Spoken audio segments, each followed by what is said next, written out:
doing some research, and it said when wealth inequality peaks to the extremes that we currently see in the US and the UK, history shows that the system inevitably resets.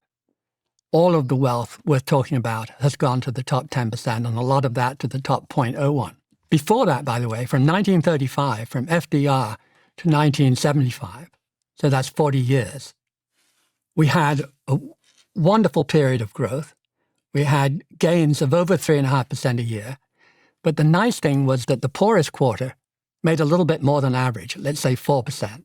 And the richest quarter made a little less, let's say 3%. And everybody got richer. Everyone was happy. And then from 75 onwards, basically the average hour worked in America has barely gotten more adjusted for inflation than it did in 1975. The richest 1% of Americans control 31% of the nation's entire wealth, and by contrast, the bottom 50% of the entire population shares just 2.5% of the wealth. Between 1989 and the mid-2020s, the financial gain of a single household at the top 1% threshold was 987 times larger than the gain of a household in the bottom 20%. Forget, in a sense, the bottom 20% is tragic, but the guy in the middle, the 50th percentile, he is unhappy also.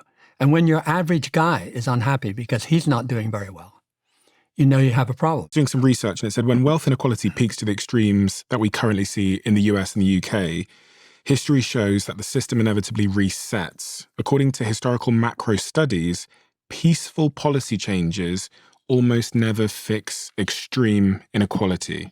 Historically, a wealth peak is broken by one of three violent or catastrophic triggers. Number one, total civil collapse and state failure. Number two, mass mobilization warfare. Or number three, total revolution. Yeah, and that's why number two was lucky. In the end, it's better to have a war and have everyone pull their weight and work together than it is the other. Civil wars are the worst of all kinds. What do you think is likely to happen? It can't just keep becoming more unequal. No, it can't. So it needs a government that is prepared to pull up Bernie Sanders to say, yeah, we're going to have to, at least in a gentle and long-term way, shift the tax structure in favor of a slightly steeper curve. So you mean taxation needs to go up?